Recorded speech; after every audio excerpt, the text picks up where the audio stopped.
양철북 퀸터그라스. 퀸터그라스의 양철북은 독일 전후문학을 대표하는 소설이다. 주인공 오스칼은 3살 때 어른들의 세계로 대표되는 기존체제에 대한 반항과 거부로 지하실에 떨어져 스스로 성장을 멈추게 한다. 그리고 양철북을 두드리면서 괴성을 지르면 유리창이 깨어지는 초능력으로 그의 반항의식을 드러낸다.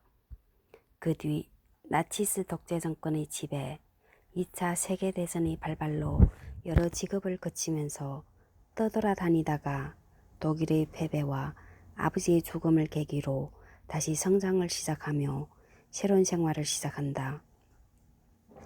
그러나 살인사건에 관련되어 미쳐서 정신병원에 입원하고 만다. 작가는 난쟁이 오스칼의 그로테스크한 체험을 통해서 나치스 독재와 전쟁 속에서 파괴되고 쇠퇴하는 독일의 모습과 다시 새롭게 태어나는 전후 독일의 모습을 생생하게 그려냄으로써 세계인의 주목을 받게 된다. 반어적인 보고체, 일상적인 구어체, 사투리 등을 적절히 사용하여 정치 감각이 결여된 독일 소시민의 사고방식과 그들의 유형을 드러내고 바로 이러한 것들이 독재 정권을 가능하게 했음을 보여준다. 이 소설은 노벨 문학상을 수상하고 슐렌도르프 감독 영화로 만들어져 칸 국제영화제 그랑프리 미국 아카데미상을 받았다.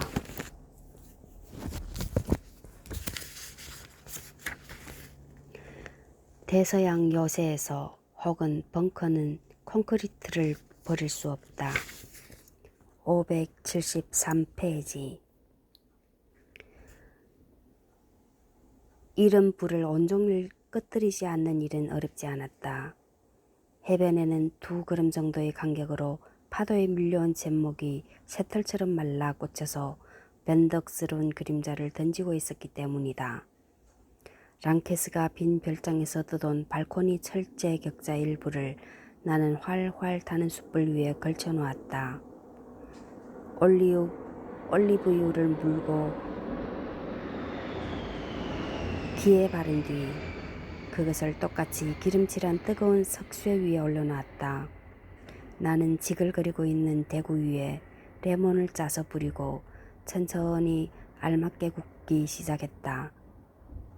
뭐니 해도 생선을 굽는데 초조함은 금물이니까. 우리는 빈 양동이 여러 개 위에 몇 겹으로 접은 커다란 타르지 한 장을 놓아 테이블을 만들었다.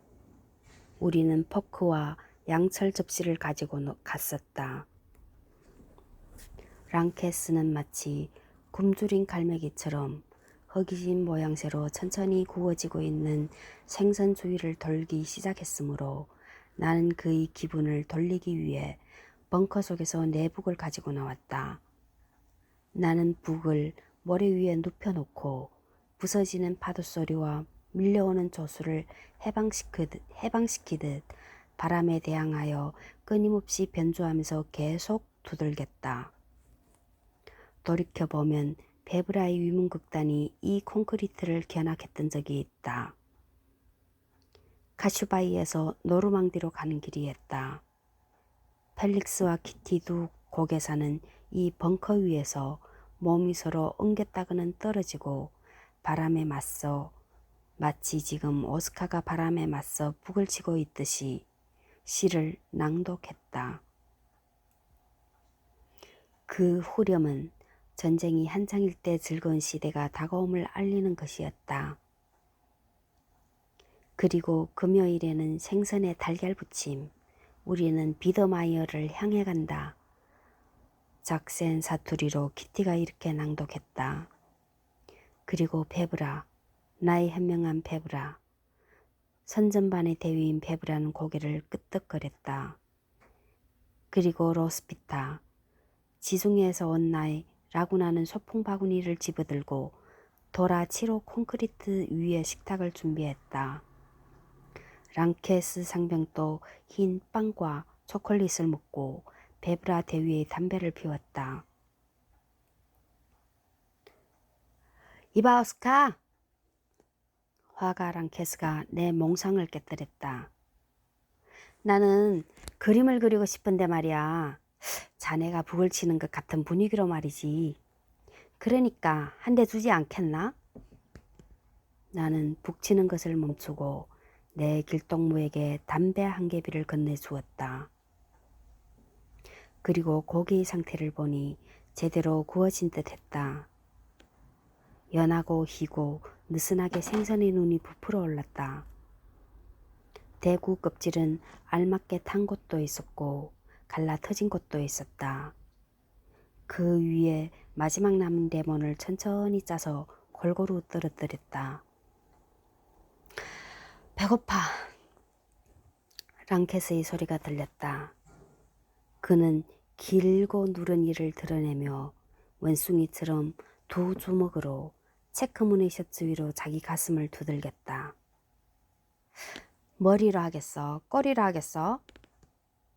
나는 생각할 기회를 주고 다르지 위에 테이블보 대신 펴놓은 황산지 위로 생선을 옮겼다. 자네 같으면 어느 쪽을 권하겠나? 이렇게 말하면서 랑케스는 담배를 비벼 끄고는 그 꽁초를 호주머니에 집어넣었다.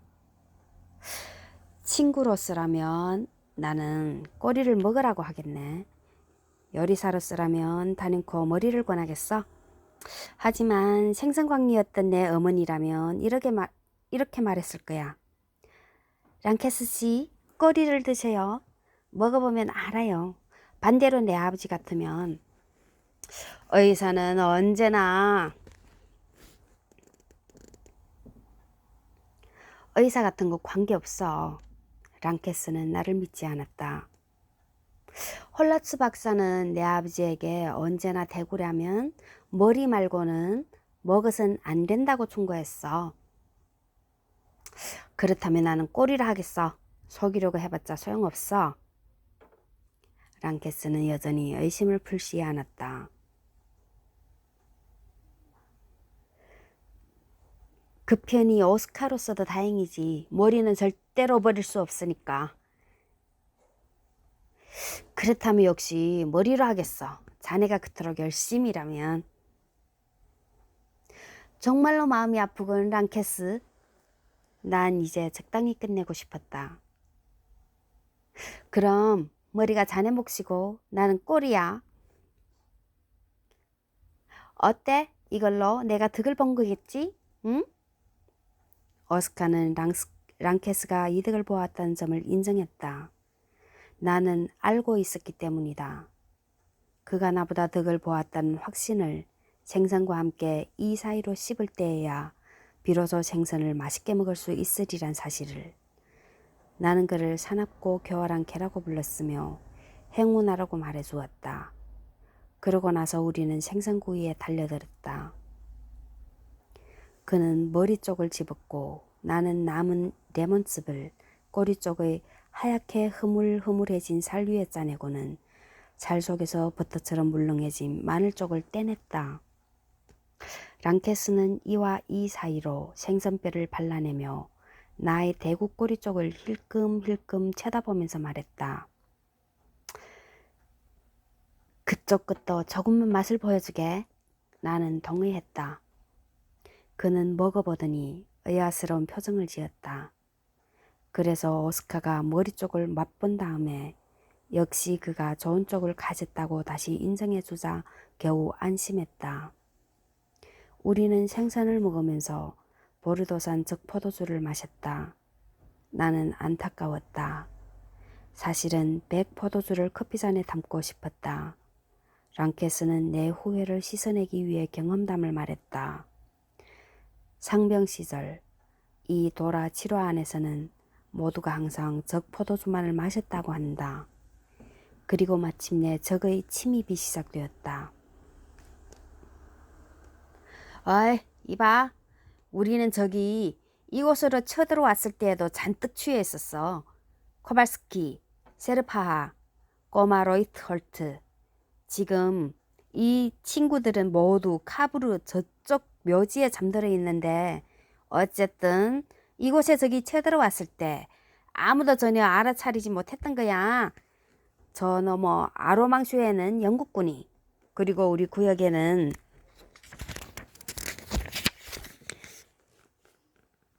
캐나다군이 때로 들이닥쳤지. 아무리 우리가 바지 멜빵을 어깨에 걸치기도 전에 놈들은 벌써 닥쳐와서 How are you? 하는 거야. 그는 포크로 허공을 찌르고 뼈를 뱉어내면서 말을 계속했다. 그나저나 오늘 카브루에서 헤르츠크를 만났어. 그 미치광이 말이야. 자네도 이곳에 견학 왔을 때 봐서 알고 있을 거야. 중류였던 사나이. 오스카는 분명히 헤르츠크 중류를 기억하고 있었다. 랑케스가 생선을 먹으며 들려준 이야기에 의하면 헤르초크는 해마다 카브루의 지도와 측량 기구를 가지고 찾아온다. 벙커 일을 생각하면 한잠도 제대로 자지 못하기 때문이다. 그는 도라 지로에도 들러서 측량할 계획이라고 했다. 우리는 여전히 생선을 발라먹고 있었다. 생선의 큰 뼈가 점점 드러났다. 그러자 거기에 헤르초크 중위가 나타났다. 카키색 반바지를 입고 통통한 종아리 밑에는 스크와를 신었으며 암갈색 들이 마직 노타이 셔츠 밖으로 드러나 있었다. 물론 우리는 그대로 앉아 있었다. 랑케스는 나를 그의 친구이며 동료인 오스카로서 퇴역 중위 헤르초크에게 소개했다. 퇴역 중위는 곧 도라 7호를 세밀하게 조사하기 시작했다. 처음엔 콘크리트의 바깥쪽부터 살펴보았으므로 여기에는 랑케스도 불평을 하지 않았다. 중위는 표에 자세하게 기록하고 게다가 쌍안경까지 가지고 있어서 주위의 풍경과 밀려오는 파도 쪽으로 집요하게 시선을 던졌다.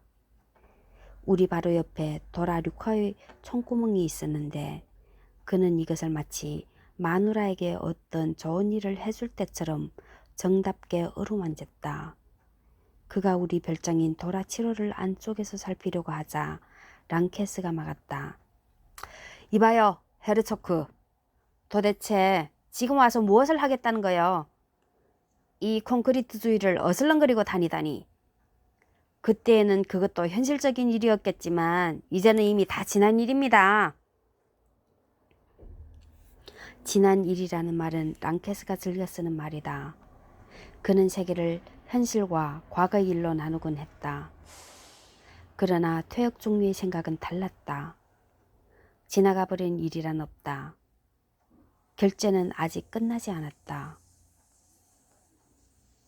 나중에 몇 번이든지 반복하여 역사 앞에서 변명해야만 한다. 따라서 지금 그는 도라 7호안을 살펴보고 싶은 것이다. 알아들었나, 랑케스? 이미 헤르초크는 우리의 식탁과 생선 위에 그림자를 던지고 있었다. 우리 옆을 지나 그 벙커에 들어가려는 것이다. 출입구에는 여전히 콘크리트 장식이 남아있어 조형미술가 랑케스 상병의 솜씨를 말해주었다. 헤르초크는 식탁 옆을 통과할 수 없었다. 랑케스가 포크를 쥔 채, 그래도 포크는 사용하지 않고 주먹으로 밑에서 어퍼컷을 한 방 먹여 퇴역 중위 헤르초크를 모래사장 위에 내동댕이 쳤기 때문이다. 랑케스는 모처럼의 생선 요리 식사가 중단되어 안타깝다는 듯 머리를 흔들면서 일어나 왼손으로 중위의 마직 셔츠 앞자락을 움켜쥐고 일정한 발자국을 남기면서 옆으로 끌고 가 모래 언덕 저쪽에다 그를 던져버렸다. 덕분에 그의 모습은 보이지 않게 되었으나 소리는 여전히 들렸다. 헤르초크는 랑케스가 나중에 던져준 측량기구를 주워 모아 욕설을 퍼부으면서 사라졌다. 랑케스가 조금 전에 과거의 일로 단정한 역사 유령을 모조리 불러대면서 저 녀석 말도 아주 틀린 건 아니군. 헤르초크 자식. 저놈이 미치광이인 것은 분명하지만 우리가 그때 그렇게 취해 있지만 않았단 말이지. 여기로 쳐들어왔을 때 말이야. 그랬더라면 캐나다 군인들은 어떻게 되었을지 누가 알겠나? 나는 고개를 끄덕이며 동의하는 수밖에 없었다. 나는 바로 전날 썰물 때 조개 껍데기와 개 껍데기 사이에서 틀림없는 캐나다군 제복 단추를 발견했다. 어색한 그 단추를 지갑에 집어넣고 좀처럼 찾아볼 수 없는 에트루리아 동전을 발견한 듯한 행복감을 맛보았다. 헤르초크 중기의 방문은 아주 짧은 시간으로 끝나기는 했으나 여러 가지 추억을 되살아나게 했다. 기억하고 있나, 랑케스? 우리가 위문곡단을 만들어서 자네들의 콘크리트를 견학했을 때의 일을. 이 벙커 위에서 아침 식사를 했지? 바람이 조금 불고 있었어. 꼭 오늘처럼 말이야. 그러자 갑자기 수녀들 6, 7명이 나타나 롬멜 아스파라거스 사이에서 개를 찾기 시작했지. 그리고 랑케스 자네는 명령을 받고 해변을 치워야만 했어. 기관총이라는 살인 도구로 자네는 그것을 실행했지? 랑케스도 생선뼈를 열심히 빨면서 그 시절을 회상하여 수녀들의 이름까지 기억해냈다. 스클라슈티카 수녀? 아그네타 수녀? 하고 그는 늘어놓으면서 완전히 검은빛으로 둘러싸인 수녀의 장밋빛 얼굴을 내 마음속에 뚜렷하게 그려 보였다. 덕분에 언제나 내 마음속에서 떠나지 않는 세속의 간호사 도로테아의 모습이 완전히 사라진 건 아니지만 그래도 부분적으로는 엷어졌다.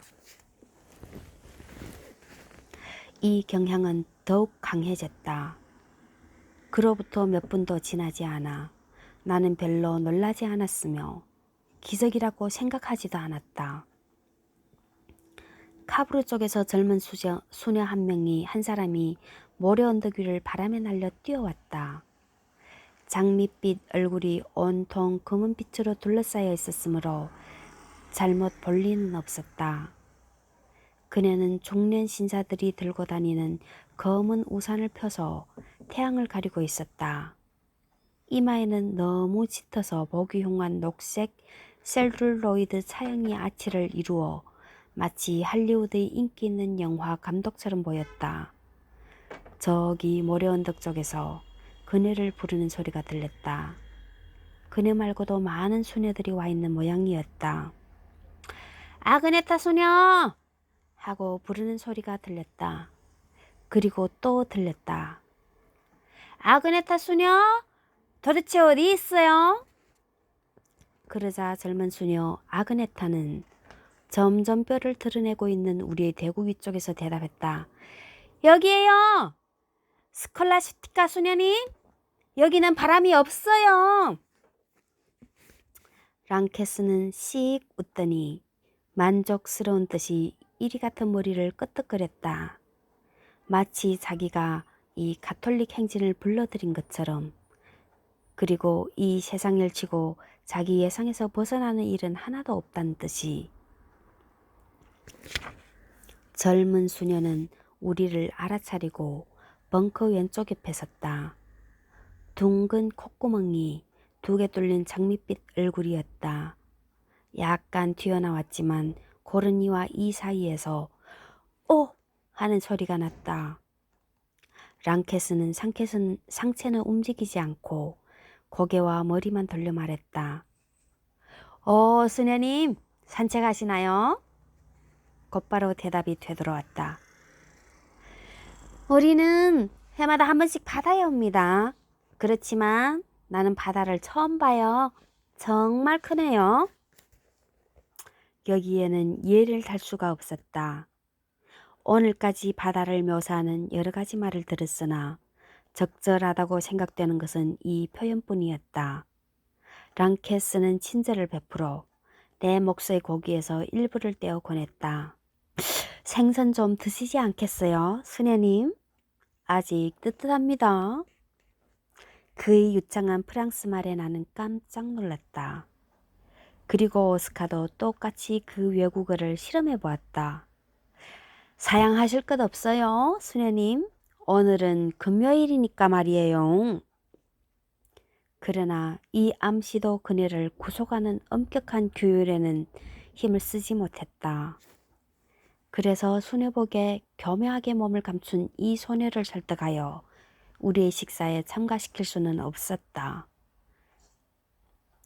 당신들 언제나 여기에 살고 계세요? 그네의 호기심이 알고 싶어 했다. 그녀는 우리 벙커를 깨끗하다고도 또 조금은 우스꽝스럽다고도 생각한 듯 했다. 이때 유감스럽게도 수녀 원장 말고도 5명의 수녀가 검은 우산을 들고 녹색 차양을 두른 채 모래 언덕 저쪽에서 나타났다. 아그네타는 재빨리 우리 옆에서 뛰어갔는데 동풍 때문에 토막토막이 되어 들려오는 말의 대강을 이어 맞춰보니 심한 꾸중을 당하는 모양이었다. 그러고는 그녀들의 한가운데로 끌려 들어갔다. 랑케스는 꿈을 꾸고 있었다. 그는 포크를 거꾸로 입에 물고서 모래 언덕 위로 바람에 날려가는 그룹을 응시하고 있었다. 저것은 수녀들이 아니다. 저것은 범선이다. 범선 같으면 흰색이겠지? 나는 다시 생각해보라고 했다. 저것은 검은 범선이야. 랑케스와는 토론이 되지 않았다. 저 왼쪽 끝이 기암이야. 지젠. 아그네타는 소형 쾌속정이라고나 할까? 바야흐로 순풍, 단정진을 이루고 단종전, 뱃머리에서 배꼽물에 이르기까지 뒷돛대에도 주돛대에도 앞돛대에도 전부 덫을 펼치고 수평선 저 너머 영국으로. 생각해봐. 내일 아침 영국군들이 눈을 뜨면 창밖으로 무엇을 보게 될지. 25,000명의 소녀들이 마스트 꼭대기에까지 길을 휘날리고 그러고는 벌써 현측부대 일제 발사. 새로운 종교전쟁이야? 나는 그의 말을 받아서 말했다. 기암의 이름은 마리아 슈투아르트라든지 드 발레라라든지 아니면 차라리 돈 후안이라 하는 게 좋으리라. 한층 기동력을 강화한 새로운 무적 함대가 트라팔가르의 복수를 하는 것이다. 모든 청교도에게 죽음을! 이것이 구호다. 이번에는 영국 진영에 넬슨은 없을 터이다. 적의 본토에 침입이 개시되리라. 그리하여 영국은 섬이 아니게 된다. 랑케스는 이야기가 너무 정치적으로 흘렀다고 생각한 듯 싶다. 마침내 출항이구나 저 수녀들. 이렇게 그는 보고했다. 출범이야? 내가 바로 잡았다. 그런데 출범이든 출항이든 그녀들은 카브르 방향으로 바람에 밀려갔다.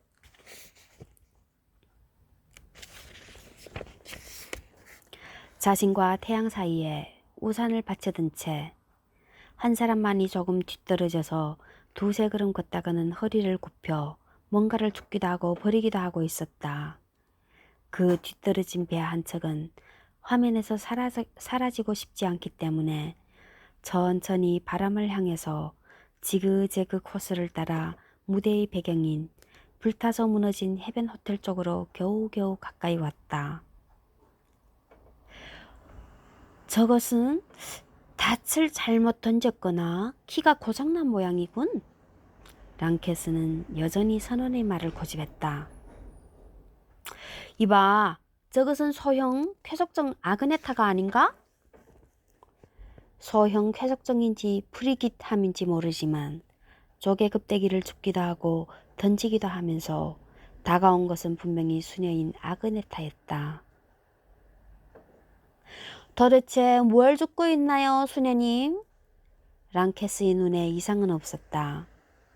저게 껍데기예요. 이 말을 그녀는 아주 인상적으로 발음하고는 다시 몸을 굽혔다. 그런 짓을 해도 돼요? 그건 지상의 보물이잖아요.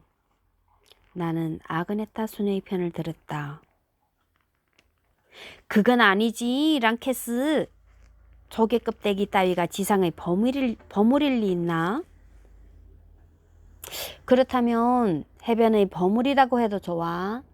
하여튼 버물이면은 틀림이 없어. 그리고 수녀들은 버물을 소유할 수 없지. 첫째도 둘째도 가난, 가난, 또 가난이야. 그렇지요, 수녀님? 아그네타는 튀어나온 이를 드러내고 웃었다. 난 조개 껍데기를 정말 조금만 가지고 갈 뿐이에요. 보육원에서 쓸 거예요. 아이들은 조기 껍데기 놀이를 아주 좋아하는데 아직 바다에 온 일이 없어요. 아그네타는 벙커 출입구에 서서 안에 눈길을 던졌다. 어때요, 우리 집이? 나는 아첨하듯 말했다. 랑케스는 조금 노골적인 말을 했다. 자, 한번 이 별장을 둘러보세요. 보는 건 공짜예요, 수녀님. 그녀는 튼튼한 천으로 만든 치마 밑의 끝이 뾰족한 편상화로 땅바닥을 문질렀다. 이따금 모래땅을 걷어차기까지 했기 때문에 그 모래가 바람에 날려 우리 생선 위에 떨어질 정도였다. 약간 마음이 흔들린 그녀는 더욱 또렷해진 밤색 눈동자로 우리와 우리 사이에 있는 식탁을 살펴보았다. 그건 아무래도 안 돼요. 라고 하여 그녀는 우리의 반론을 불러일으켰다. 무슨 말씀이세요? 화가는 온갖 곤란을 물리치고 일어섰다. 전망이 좋아요. 이 벙커는 총구로 해안 전체가 다 보이거든요. 그녀는 여전히 주저하고 있었다. 틀림없이 구두에 모래가 잔뜩 들어갔으리라. 랑케스는 손을 벙커 출입구 쪽으로 뻗었다. 그의 콘크리트 장식이 뚜렷한 모양의 그림자를 던지고 있었다. 안쪽도 깨끗해요. 이 수녀가 벙커 안에 들어갈 마음이 내킨 것은 화가의 안내하는 몸짓 탓이었는지도 모른다. 그럼 잠깐만. 이것이 결심을 나타내는 말이었다. 랑케스에 앞서서 그녀는 훌쩍 벙커 안으로 들어갔다.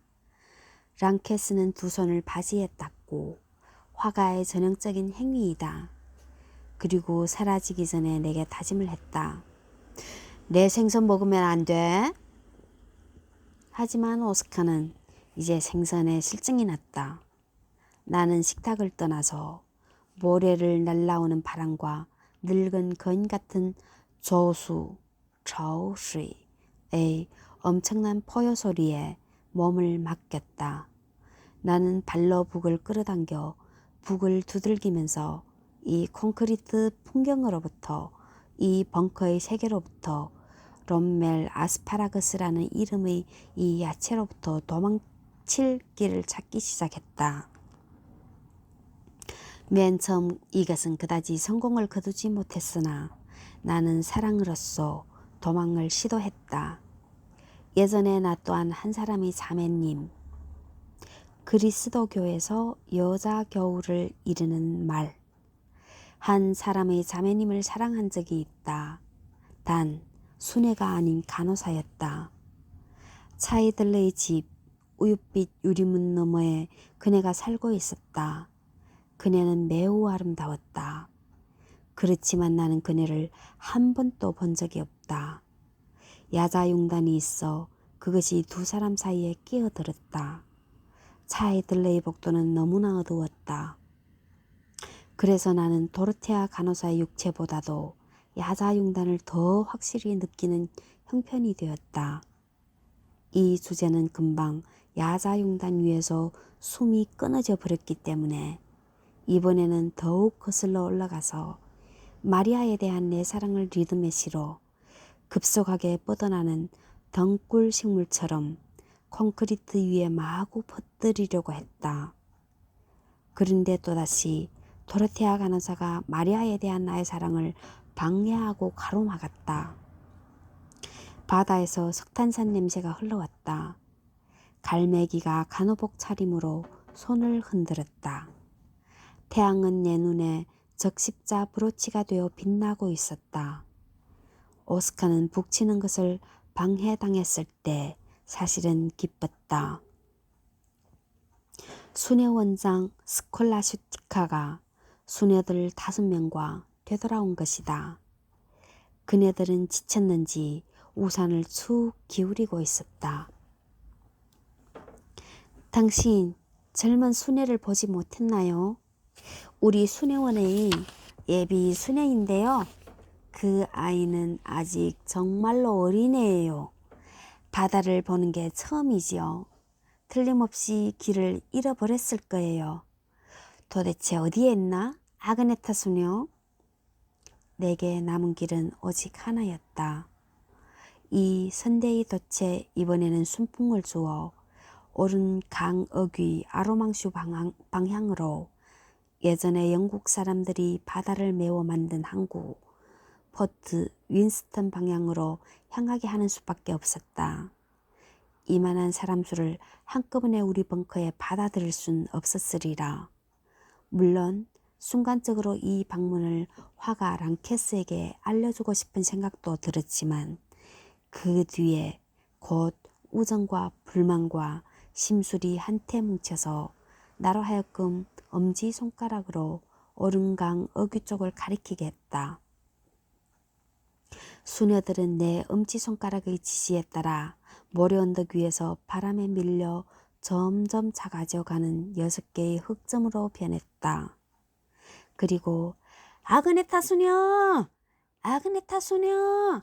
하는 가련한 목소리도 점점 바람에 지워져 마침내 모래 속에 파묻혔다.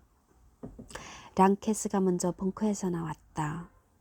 그림쟁이의 전형적인 버릇대로 바지 무릎에 2 손을 문지른 다음 햇빛을 받으며 벌러덩 누워 나한테 담배를 한 대 달래서 셔츠 호주머니에 집어넣더니 이미 식어버린 생선을 다시 뜯으러 달라붙었다. 정말 배가 고파. 그는 슬며시 변명을 하고는 내 몫이었던 꼬리 쪽을 빼앗았다.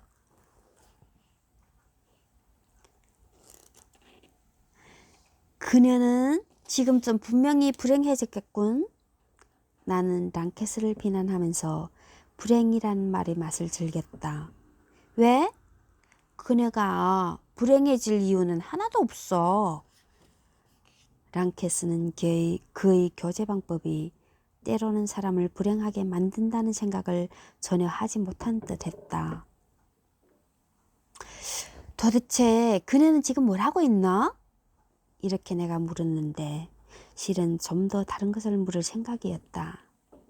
바느질을 해. 랑케스는 포크를 든 채로 대답했다. 수도복이 약간 찢어져서 고치고 있어. 친모가 벙커에서 나왔다. 나오자마자 곧 다시 우산을 펴고 가볍게 중얼거렸는데 그러면서도 내 귀로 듣기에는 조금 긴장한 듯 했다. 정말로 아름답군요. 이 벙커에서 보니까 해변이 다 보이고 바다도 잘 보여요. 우리의 생선 잔해 앞에 그녀는 멈추어 섰다. 괜찮을까요? 우리 2 사람이 동시에 머리를 끄덕였다. 바닷바람을 마시면 배가 고파지니까요. 내가 그녀를 부추기자 이번에는 그녀가 머리를 끄덕였다. 그리고 수녀원 일의 고통스러움을 암시하는 빨갛게 튼 2 손으로 우리의 생선을 뜯어 입으로 가져가서 진지하게 긴장한 채 생각하면서 먹었다. 마치 생선을 먹기 전에 맛본 것을 생선과 함께 다시 한번 씹고 있는 것처럼. 나는 그녀의 두건 밑을 들여다보았다. 그녀는 깜빡하고 녹색 차양을 벙커 안에다 두고 나온 것이다. 같은 크기의 작은 땀방울이 그녀의 매끄러운 이마 위에 송골송골 맺혀 있었다. 하얀 풀을 먹인 끝단을 댄 탓에 성모와 같은 인상을 주는 이마이다. 그러나 랑케스는 그런 것에는 관심이 없이 담배를 또 한 대 청했다. 조금 전의 것도 아직 피우지 않은 주제에 나는 갑제로 던져주었다. 그러자 그는 3개비를 셔츠 호주머니에 집어넣고 4개비째를 입술 사이에 물었다. 그러고 있는 동안에 아그네타 수녀는 빙그르 돌아서서 우산을 팽개치고 이때 좀 알았는데 그녀는 맨발이었다. 모래 언덕을 달려 올라가 물결이 치는 곳으로 사라져갔다. 내버려둬! 랑케스가 신탁을 내리쳤다. 돌아오고 싶으면 돌아오겠지. 나는 잠시 잠자코 있으면서 화가가 담배 피우는 모습을 쳐다보았다. 그러다가 점점 초조해져서 벙커 위로 올라가 밀어 닥치는 파도에 밀려 뒤로 밀려나는 해안을 바라보았다. 어때? 랑케스가 알고 싶어 했다. 그녀가 옷을 벗고 있어. 그는 내게서 더 이상의 보고는 들을 수가 없었다. 아마도 더워서 미역을 감을 생각이겠지? 나는 밀물대인 데다가 식사 직후여서 위험하다고 생각했다. 그녀는 이미 무릎까지 잠겨 있었고 둥그런 등을 보이며 점점 몸을 가라앉혔다. 8월 말이라 틀림없이 물은 그렇게 뜨뜻하지 않을 터인데도 그녀는 떨지 않았다. 그녀는 헤엄을 쳤다. 헤엄을 쏙 짤쳤다. 여러 가지 형으로 연습하고 물속에 잠겨 파도를 헤쳤다. 헤엄치게 놔두고 그만 벙커에서 내려오지 그래? 뒤돌아보니 랑케스는 길게 누워서 뻐금뻐금 담배를 피우고 있었다. 대구의 앙상한 뼈가 햇빛을 받아 하얗게 반짝이며 테이블 위를 다스리고 있었다. 내가 콘크리트에서 뛰어내렸을 때 랑케스는 화가의 눈을 뜨고 말했다. 이건 재미있는 그림이 되겠어. 밀물에 떠오른 수녀들? 아니면 밀물대의 수녀들? 어처구니 없는 사나이군. 나는 소리 질렀다. 그네가 물에 빠지면 어쩔 건가? 랑케스는 눈을 감았다. 그때는 그림 제목이 물에 빠진 수녀들이 되지. 그렇다면 그녀가 돌아와 자네 발밑에 쓰러지면? 눈을 뜬 채 화가는 판단을 내렸다. 그렇게 되면 그네와 그 그림을 쓰러진 수녀라고 부르면 되겠지? 그에게는 모든 일이 저것이냐 이것이냐였다. 머리냐 꼬리냐, 물에 빠지느냐 쓰러지느냐였다. 그는 내게서 담배를 빼앗고 중리를 모래 언덕 저쪽에 던졌으며 내 생산을 묻고 본디 천국의 사람이어야 할 아이에게 우리가 벙커 안을 보였으며 그녀가 바다로 헤엄쳐 나가고 있는 동안에 뼈가 툭툭 붉어진 큼직한 발로 공중에 그림을 그려 금방 화면의 형태를 정해서 제목까지 붙였다. 밀물에 떠오른 수녀들, 밀물대의 수녀들, 물에 빠진 수녀, 쓰러진 수녀, 25,000의 수녀들, 가로형 화면은 트라팔가르 언덕의 수녀들, 세로형 수녀들,